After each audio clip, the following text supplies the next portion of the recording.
What's up, guys? Ming the Merciless 93 for PokerVIP.com. This is part 3 in our global poker cash game series. We are back, chilling out. Got the same homies at the table from the last video, so welcome back, everybody. We just had Ace-Jack, and that guy folded, and that was awesome. We're chilling here with our Deuce-4 suited and King-3 offsuit varieties. We're going to fold those and get them out of the way, which will bring us to a healthy Queen-5 offsuit. Yeah, Queen-5 offsuit's not really cutting the mustard either. We got the Onceler, and we've got Habanero Al. What exactly is the rest of this guy's name? It's Habanero Almond. What the fuck? What is a Habanero Almond? I don't know, man. That sounds like a singer-songwriter. You guys hear that new Habanero Almond CD? Sorry. Anyway, we're chilling in the big blind with our Queen Deuce offsuit. Hopefully we just get a walk. Give me a walk, bitch. Don't raise. Oh god, what's happening? More time. Oh god, they limped. Alright, we're gonna just go ahead and check. Hey, that's not bad. Of all the things we could have happen here, that's not bad. Let's just go ahead and bet and see if they have a check folding range. Okay, good, they do. Beautiful. We're gonna go ahead and flat call here with our 9-6 of clubs in the big blind versus the min raise. And we have a hand that just wants to check and fold. Same thing over here with Queen 6 of the offsuit variety. Can't do anything with these combos. So we just bounce out of dodge and find something else to do.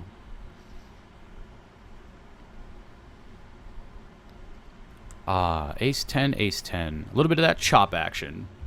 KGB still rolling strong. Trying to find his stride in the world. We're going to raise it up with our 10-4 good buddy on the button. Folding it down with 9-4 offsuit. That's at the height of unplayability. 10-4, we're going to get a bottom pair plus a backdoor flush draw. I'm inclined to bet this board rather than check because we have bottom pair, we have a backdoor flush draw, we protect our hand from overcards like Ace-Jack, and we can just win the pot a lot of the time. So I'm definitely more on board with checking a strong 5 there like Ace-5 than I am 10-4 with a backdoor flush draw. I would much rather just bet that combo, and then if we turn a flush draw, we can kind of go from there and decide what we want to do. Do we want to turn that into a 3-street bet or barrel, or do we want to just check back the turn, take our equity? It's going to change. It's going to change from time to time. There's going to be different things to do at different times. We've got Lobster Mania limping it in, KGB on that super limp action, Queen 5 offsuit, nothing going on in there, or nothing doing, as Taylor KB used to say back in 1963 on Card Runners. I said 1962 in the first video about Doyle Brunson's Superbook, or whatever the hell that was, his super strategy. That was a joke. But now I've said 1963 because after Doyle was Card Runners. That was pretty good. I don't think Card Runners is there anymore, right? Like I heard they were gone. Anyway, definitely used to frequent that site. Learned a lot from there back in the day. But now we're grinding here and making videos for PokerVIP.com, which is a pretty awesome site. A lot of great resources. Good people involved. We're going to raise it up with our King 9 of Spades over the top at KGB, and he might be getting kind of tilty, to be honest with you. KGB could be getting kind of tilty. He's just not having it. He's not ready. And you guys might be thinking, well, we got to bet here because of all the diamond combos and all that kind of stuff, and I think that's valid, but we're going to go ahead and check back here with no kicker because KGB has also shown that he likes to check raise with his top pair. And this, unfortunately, is a bad card, but it's only bad in a sense that now it's terrible. We're still going to beat pocket deuces, man.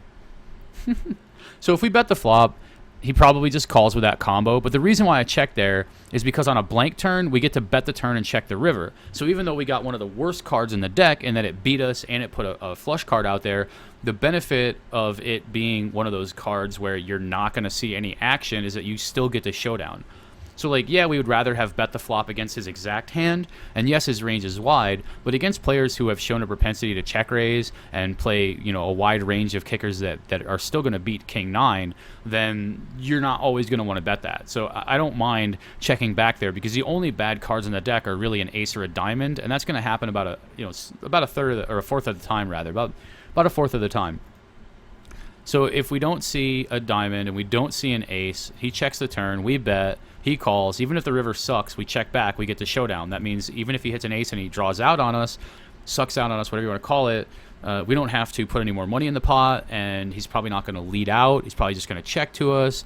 So for the most part, we're still doing pretty well checking back, betting turn, and then going from there. Plus, if you check back, he might start betting on the turn, and he might start bluffing. So I think that it makes a lot of sense to exercise a little bit of pot control there with no kicker. You're definitely checking back a good amount of your combos that have a diamond for sure, but I still think it's fair to check some of these back. King Jack of diamonds plays pretty well post flop versus a 3-bet. Again, this guy's 3-betting from the big blind. If he's 3-betting from the big blind, it's going to be a little bit more difficult. On a king high or a jack high board, we're kind of going to get roasted. You know, this is not a spot where like we're playing against some high stakes crusher where, you know, he's going to 3-bet enough of the time in the big blind, and you know, we just have to flat and then play post flop. Is Death in June solid? Just kidding. I know he is. That's funny. So yeah, the reason why I'm folding King Jack there is because I'm in an early position and my opponent is 3-betting me from the big blind. So one thing about 3-betting is that when your opponent's in the small blind, they're going to have a higher 3-bet percentage than in the big blind.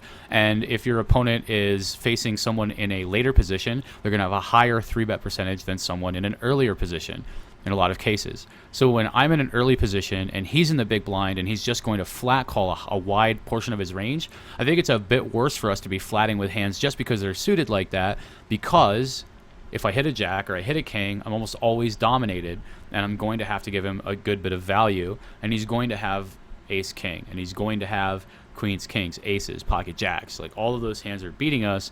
We don't really interact favorably on any board texture. Like a jack is better than a king because he probably doesn't have ace jack, and that means we beat ace king and we dominate it pretty well. So a jack high board is pretty okay for us, but we're still losing to 15 combos of queens, kings, and aces, and 1 combo of jacks.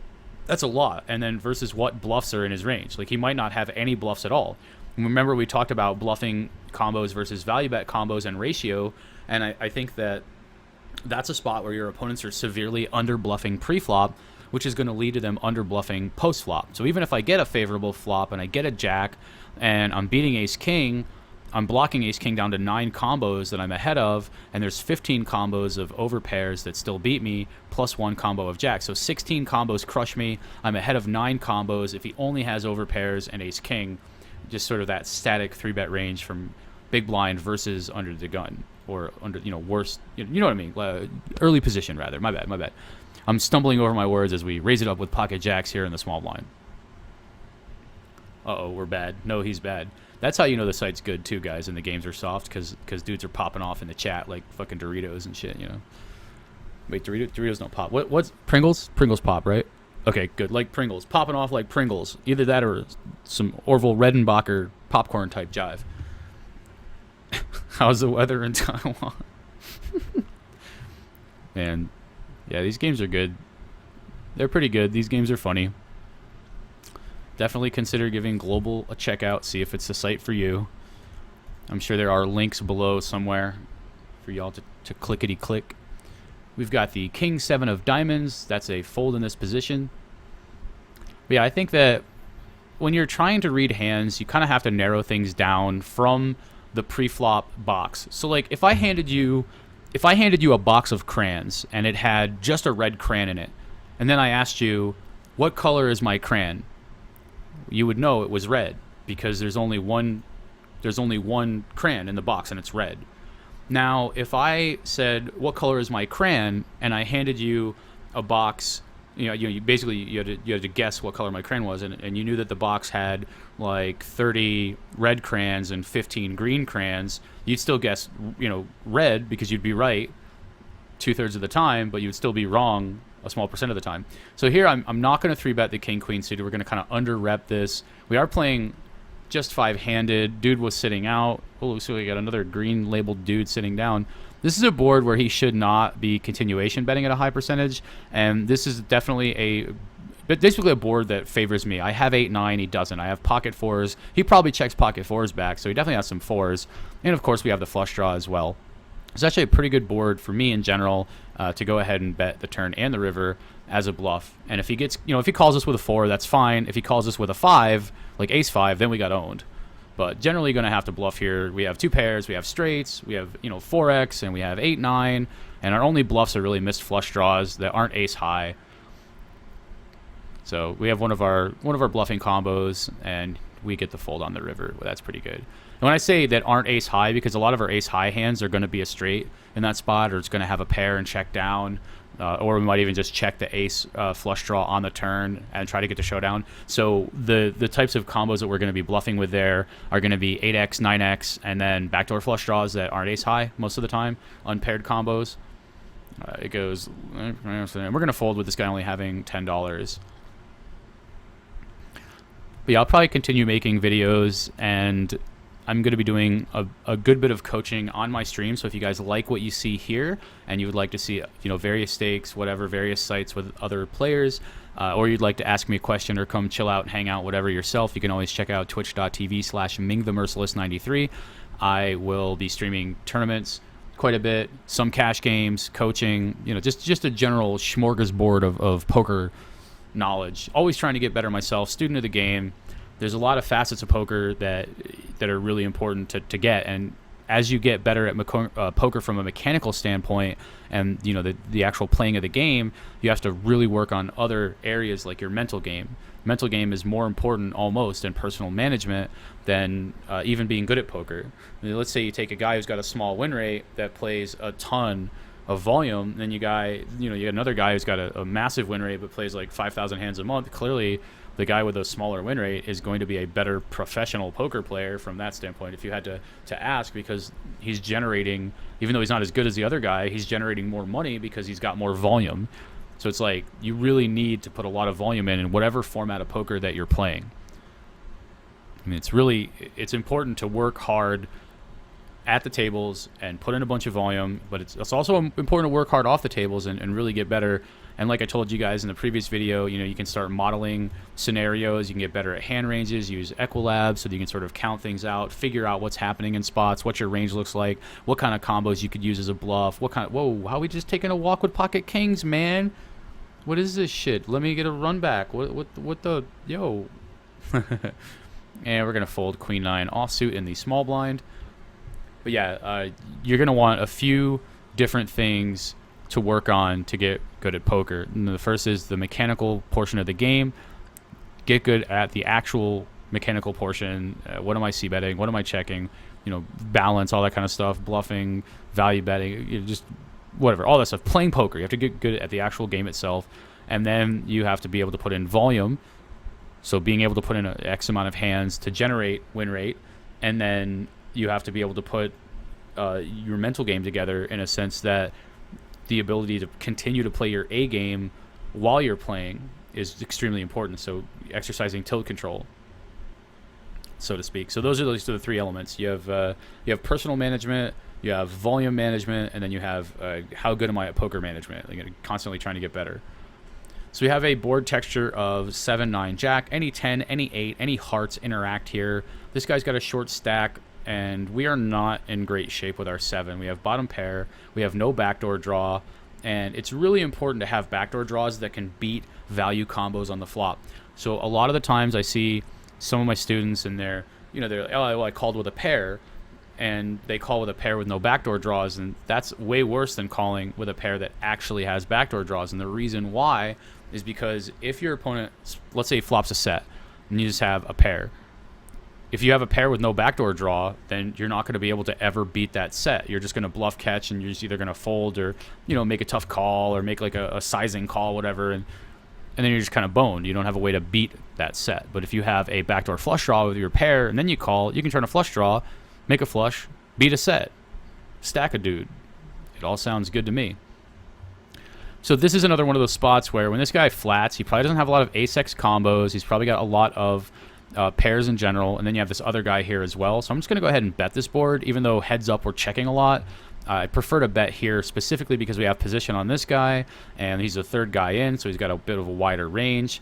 And now we're kind of hoping that he has an ace, because if anybody's got an ace, it's this guy. Because we've already seen this guy 3-bet ace deuce, which means he's not 3-betting, he's not flatting with any aces. He might just like randomly flat with ace jack, but he's really unbalanced when it comes to how many ace-x combos he has. My opponent over here can have a flush draw or an ace, so we want to kind of bet an amount on the turn that'll allow him to call with both of those types of combos. Obviously, we're going to lose to pocket 3s and ace 9 here, king 9, queen 9. We're just going to check down with our pocket 5s and lose this pot for sure. We're just roasted. That's a blank run out. He's probably still calling us with an ace. And, you know, we still have a better kicker than a good number of his nines. He's going to fold his flush draws. But, yeah, we're just going to go ahead and value bet against his ace-x combos and hope that he puts us on a flush draw. But I think that's important. Again, we're talking about the crayons, and the significance of the crayons is sort of related to hand combos. And I think it's important to sort of translate poker theory and sort of theoretical discussion in a way that players can relate it to, and I know I'm kind of babbling here, but relate it to real life scenarios. So if I have a box of crayons and there's 64 different colors, then that's sort of my hand range. You can consider each crayon is just part, one hand in a full range. So if you look at the box and you say, all right, well, he wouldn't 3-bet burnt sienna, so we can take that out of the 3-bet range. He doesn't have this here. So it's like the hands that your opponent ends up getting to a flop with pre-flop based on the pre-flop action, that's sort of your box of crayons to narrow down the rest of his actions to sort of define what you think they have based on their play. So that's sort of how I think about it in general, is that a box of crayons gives you a bunch of different options, and to use color your shit, whatever else. A hand range in poker, you can relate just one, you know what I'm saying? There's like 50 combos of this, whatever else. But yeah, we're actually babbling. We're gonna go ahead and raise it up here with pocket nines. I apologize for the babbling, guys. I know that this is not exactly the clearest of explanations, but the bottom line is that you want to focus on what your opponents end up getting to the flop with based on their pre-flop play, and that is what you will use to narrow down their range going forward in the hand. So you don't want to put hands in their range that aren't necessarily there, that aren't likely to be a part of their range. This person has $1 left, so I guess we're all in, and please don't have ace-10. Okay, can we beat a flush draw? Okay, we can beat a flush draw. Phew. Thankfully. That's pretty funny. Yeah, I'm sorry about the babbling there, guys. I was trying to, but we'll just move past it. But that's the bottom line, is that make sure you have a good idea of what your opponents are doing pre-flop, and that is what you will use to narrow down the rest of their range post-flop. And you have to think about it from a combo perspective. You have to. So if you guys aren't hip to combinatorics, I think that's the first thing that you need to get hip to for becoming a better poker player. Combinatorics are very important. That's how you read hands. And if you ask most of the players that you see at a local casino, or even a lot of players that play online, tournament players, motherfuckers don't even know how to use combinatorics. They don't even know what they are. What's a combinatoric? Or I've heard about it, but I don't really use it that much. What do you mean you don't use it that much? That's how you estimate everything. Saying that you don't want to use combinatorics or you're not familiar with combinatorics, it's like saying that you want to be a chef, but you ain't trying to measure ingredients, I want to be a master chef. How many eggs does that call for? I don't know, a couple. I'll throw a couple in there. What do you need, a cup of butter? No, I don't know, just slab of butter. Bitch, how about slap your mother? What you need to do is you need to focus on the actual combos and the math of those things.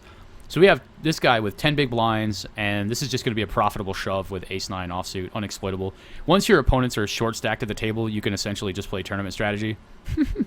So like if I raised here to $1.50, I'd have to call it off. I'm not trying to have him, shove, things like pocket deuces. If we shove here, he's probably calling with deuces anyway. But yeah, so we'll fold when they're $1.50ing. They're not going to be folding. You know what I mean? They're not going to be folding. This guy loves. I'll bet this guy would love it if he knew we were making a video right now.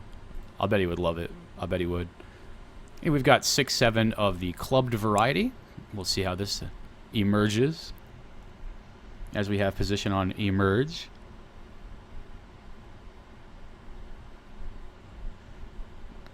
So I think we just fold because Hala Man is super short. They're opening, and their intentions are going to have to be to call him. And we don't have a great spot to 3-bet. We don't have a good speculative scenario. So we're just fold. Just fold and bounce out of the way. Same thing here with our 7-10 offsuit combo. It's just going to be a fold.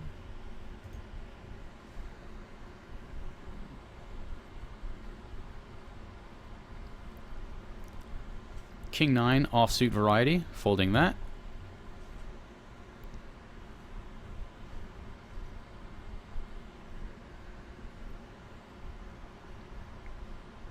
But yeah, when the chat's popping off like Pringles that the games are good. As we said, Facebook casual. We got Flop Tyrant raising it up into the $8 stack. Looks like he's out the door. We have king 9 of hearts in the big blind. We're going to be defending this combo in plenty of scenarios. See what's up. Make him say, oh, looks like he's about to raise it up, though. Nope, nope, never mind. Come on, Ron. What's it going to be, buddy? All right, we're going to defend the big blind here with the king 9. Although it is worth saying that, like, if this guy's super short, then maybe we should just be a bit more careful about this guy's range. But that guy's also short, probably not thinking about that from a strategy perspective. He was not really considering that guy's stack size. And on 5, 6, 8 with no backdoor flush draw, we're just going to fold anyway. We're just check and hope to hit a 7 on the turn and otherwise be done with the hand. Raising it up with our king-queen offsuit combo, though. And we get 3-bet on the button. You know, and this, like I said to you guys, like, this is a good 4-bet combo. But we're just gonna pass on the spot. This guy's been kind of awkward. Haven't really seen too much. Haven't really seen too much from him that would sort of make me feel inclined to 4-bet bluff with a balanced range. That's the first time I think I've seen that guy 3-bet. Plus, he was a guy that 3-bet to 11 before, so he's kind of on the wonky side. We 3-bet with our pocket aces over there and get no action. Sorry, guys, didn't mention it, but, you know, what can you do? Ace-queen, we can go either way. We could 3-bet him, or we could flat call. I think if he's kind of on the whack side, or sort of on the unpredictable side, that flat calling's better. I think 3-betting is the default. We're just going to go ahead and flat call this time, unless a merge 3-bets, in which case we might put in the cold 4-bet. Might be a cold 4-bet here coming up. Because if they make it like 5 and change, then I just make it like 12. Yeah, let's call. On this board texture, not really going to be dicking around too much, just going to check fold. We're defending the big blind. We're going to have plenty of other combos on this board that will interact. And yeah, the standard would be the 3-bet there for sure. But we're just going to go ahead and flat call. I don't mind flat calling on occasion and having some stronger hands that your opponent than he expects you to have. Plus, with the last hand, him 3-betting, you know, who knows what he's going to consider with the dynamics there, or whatever else. If he 4-bets, I'm not super excited. But we're going to be 3-betting quite a bit. 3-betting quite a bit. Just elect not to in that exact scenario.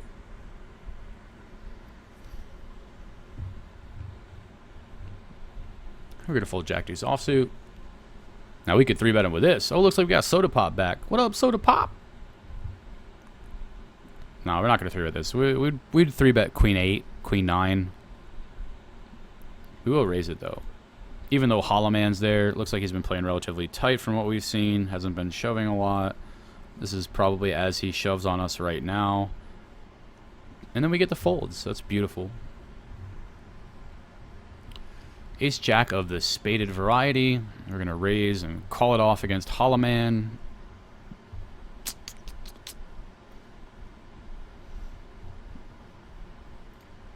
Bam. The old Deuce 8 offsuit over here. Just going to be a folding combo.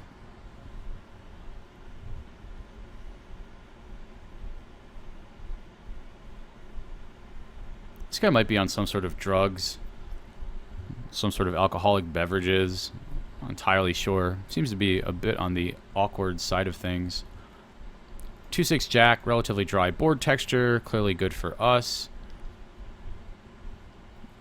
And we're going to check back with our second pair combo. And now we have a gutter ball. We don't block any of the flush draws out there and an 8. And I'm just going to go ahead and bet for value because if he checks twice, chances are that he doesn't have an ace all that much. He does have an 8 sometimes, and it's better. But you could also have pocket 5s, pocket 6s, 3x, 4x, deuce x, 5x. You know, there's plenty of combos there that could just check call, and we're ahead of, and we can decide what we want to do on the river, rather than checking back, letting him realize equity with a hand like King 10. He might even call with a hand like King 10. Honestly, there's not nothing saying that that's not possible. We'll raise the 10-4 suited on the button. It's nice to have initiative. It is. We'll take that one down and see what this guy's going to do. I'm kind of assuming this guy's going to play again. He seems like he's getting kind of loose and gambly. Like I said, this guy could be on drugs. So I think we're gonna fold twice to him, and then we're gonna 4-bet him the third time he raises. This is the second time he's 3-bet the button in 2 orbits. Who knows exactly if he had a hand both times. I'm assuming that he's just dicking around. But yeah, we're just gonna go ahead and play a bit on the conservative side this time, but we are gonna start bluffing him. I think that it's a bit more transparent if you get 3-bet once and then you fold, and then you get 3-bet again and then you bluff. I think I'm not saying that's absolutely the case, but it feels to me like it's a little more genuine if you fold twice and then you start to 4-bet after the third one. Because then they can at least say, oh, well, he folded twice. Not, oh, well, he folded once and now he's 4-betting me because I 3-bet him. Because who knows exactly what he perceives the dynamics are, and clearly he's just like caps talking every which way. And we're going to fold 8-10 offsuit. We're going to defend the King 9 offsuit variety, though.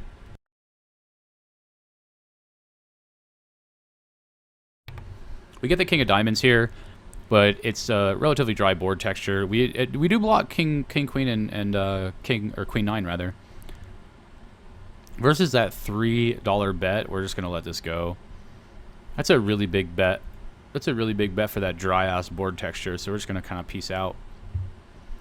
Here we've got pocket sixes. 3-betting against the button, folding in a lot of cases, kind of see what else happens. Looks like now we're just going to...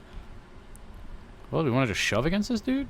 We got $7, 7. Yeah, we're just going to shovel it for 7. Gamble, gamble, sweetness. We could also just raise it up and then call a shove, but he's probably not going to be shoving all that many combos other than flips and hands that crush us. I don't know if he's going to shove deuces and whatnot pre-flop.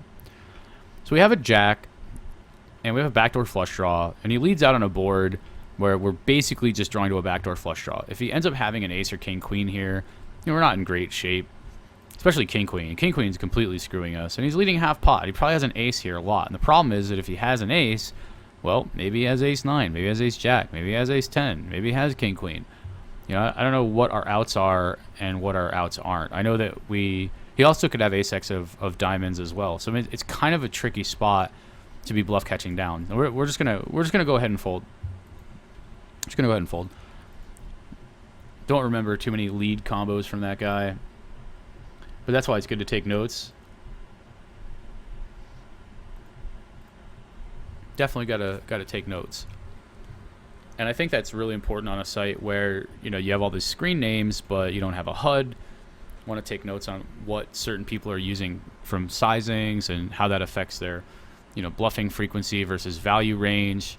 Because in a lot of cases, guys just don't have that many bluffs. They just don't bluff enough. When a guy leads like that, like, yeah, he could just have any king or any queen, but I don't know that. And if I call with my jack, how am I going to get the showdown? I'm going to have to hit, like if I hit a jack, I'm still losing to a ton of combos. And if I hit a 9, I'm still losing to a ton of combos.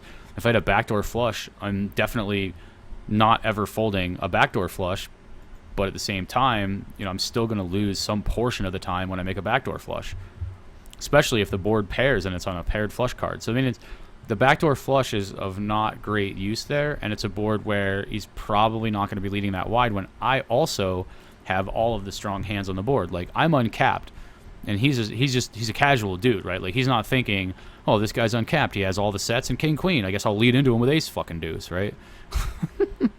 So his strategy, if he's leading out there and ends up having an ace or better, is to just bet when he improves his hand. Bet when he likes his hand. He might even just check draws and then call without the odds so that he can bet when he likes his hand. So now I think it's a pretty good spot to 4-bet this guy because we have an ace blocker and he's done it 3 times, or this is the 3rd time rather, and we also have position, relatively playable hand. I think it's a pretty good spot to be 4-bet bluffing from the interactions that we've had so far. If he shoves, we're going to fold. And we'll take it down this time. 10-3 offsuit's going to be a fold. I mean, everything that you look at in poker from a game theory perspective, combinations, exploitability, this and that, all of that shit goes out the window if you can get a good idea for your opponent's psychological thought process, what makes them do certain things and what drives them. Like, obviously some combos are better when from a game perspective you have more bluffs and they don't have these cards. So like, yes, you can still use game theory, but getting your opponent's thought process and, you know, understanding how he thinks about poker and then what he's willing to do based on those thoughts, that's going to get you the most money. It's all about balance, and then move to exploitability when you have those solid reads. But anyway, thank you guys for joining me. Remember to check out Ming the Merciless 93 on Twitch TV. Check out Global Poker, and this is another Poker VIP video. Part 3. We'll be back for Part 4. See you guys in a bit.